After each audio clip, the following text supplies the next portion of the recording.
우리는 코로나 상황 속에서 정부와 국민, 의료진이 힘을 모아 위기라고 할 수 있는 고비들을 여러 차례 넘어왔습니다. 지금 우리는 지금까지와는 차원이 다른 또 다른 고비를 맞고 있습니다. 이 고비를 넘어서지 못하면 단계적 일상 회복이 실패로 돌아가는 더 큰 위기를 맞게 됩니다. 지금까지 겪어보지 못한 위기가 될 수도 있는 만큼 어느 때보다 더 큰 경각심과 단합된 대응이 필요합니다. 우리나라에서도 코로나 누적 사망자 수가 3,500명을 넘어섰습니다. 전 세계 사망자 수가 520만 명을 넘은 데 비해 우리나라는 인구 100만 명당 사망자 수가 상대적으로 아주 적은 편이지만 그렇더라도 매우 가슴 아픈 일입니다. 더구나 최근 위중증 환자와 사망자가 늘고 있어 더욱 마음이 무겁습니다. 감염병으로 안타깝게 목숨을 잃은 분들과 가족들께 애도와 위로의 말씀을 드립니다. 정부는 무엇보다도 국민의 생명과 안전을 지키는 것을 먼저 생각하고 전력을 다하겠습니다. 전 세계 확진자 수가 6주 연속 증가하면서 누적 확진자 수가 2억 6천만 명에 이릅니다. 게다가 델타 변이보다 전파력이 더욱 높은 새로운 변이 바이러스까지 발생해 걱정이 더욱 커지고 있습니다. 그에 따라 봉쇄로 되돌아가는 나라들도 늘어나고 있습니다. 우리나라의 상황도 엄중합니다. 신규 확진자와 위중증 환자, 사망자가 모두 증가하고 병상 여력이 빠듯해지고 있습니다. 하지만 어렵게 시작한 단계적 일상 회복을 되돌려 과거로 후퇴할 수는 없는 일입니다.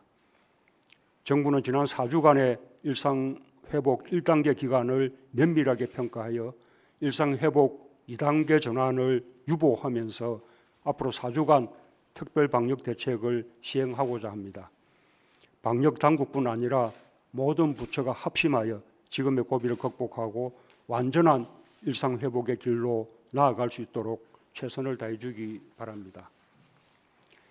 특별 방역 대책의 핵심은 역시 백신 접종입니다. 미접종자의 접종 못지않게 중요한 급선무는 3차 접종을 조기에 완료하는 것입니다. 지금까지 백신 접종은 2번의 접종으로 완료되고 일부 감염 취약자들의 면역력 강화를 위해 추가 접종이 필요하다고 여겨왔습니다. 그러나 델타 변이에 의해 기존의 연구 결과와 전문가들의 예측보다 백신 접종 효과가 빠르게 감소하여 적지 않은 돌파 감염이 발생하고 3차 접종을 받아야만 높은 예방 효과가 유지될 수 있다는 것이 분명해졌습니다. 그렇다면 이제는 3차 접종이 추가 접종이 아니라 기본 접종이며 3차 접종까지 마쳐야만 접종이 완료되는 것으로 인식을 전환할 필요가 있습니다. 정부부터 이 같은 인식 하에 2차 접종을 마친 모든 국민을 대상으로 3차 접종을 조기에 완료할 수 있도록 총력을 기울여 주기 바랍니다. 정부는 이미 가장 위험도가 높은 요양병원과 요양시설에 대한 3차 접종을 서두르고 있고 2차와 3차 접종의 간격도 단축하였습니다. 그에 더해 1차 접종이나 2차 접종 때처럼 긴장감과 속도감을 높여주기 바랍니다. 국민들께서도 1, 2차 접종을 서둘렀듯이 3차 접종까지 마쳐야 기본 접종을 마치는 것으로 생각해 주시고 3차 접종에 적극 참여해 주실 것을 당부드립니다. 10대 청소년들의 접종 속도를 높이는 것도 매우 중요합니다. 18세 이상 성인들의 접종률은 매우 높은 데 비해 접종 연령이 확대된 12세부터 17세까지의 접종이 상대적으로 부진합니다. 최근 전면 등교가 이루어지는 상황에서 소아 청소년 확진자가 빠르게 늘고 있어 걱정이 큽니다. 우리 아이들의 안전한 등교 수업을 위해 학부모와 학생들에게 백신의 효과와 안전성을 충분히 설명하고 학교로 찾아가는 접종 등 접종의 편의를 높이는 방안을 적극 강구해 줄 것을 당부합니다. 미국 등 다른 나라에서 시행하고 있는 5세부터 11세까지 아동에 대한 접종도 신속하게 검토해 주기 바랍니다. 특별 방역 대책의 또 하나의 핵심 과제인 병상과 의료 인력 등 의료 체계의 지속 가능성을 확보하는 것은 전적으로 정부의 책임입니다. 정부가 지자체 및 의료계와 적극 협력하고 지역사회 의료기관과 연계하여 위중증 환자의 치료와 재택치료에 어떤 공백도 없도록 총력을 기울여 주기 바랍니다.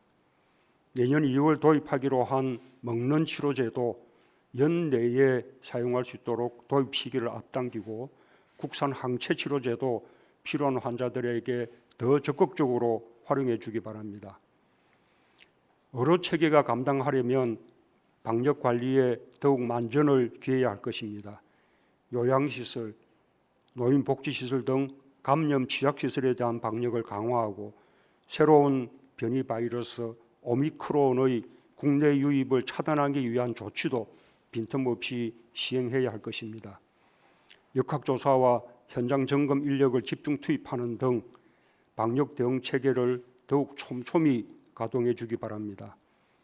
국민들께서도 단계적 일상 회복 속에서 자율 책임이 더욱 커졌다고 생각해 주시고 방역 수칙 준수에 대한 경각심을 유지해 주실 것을 당부드립니다.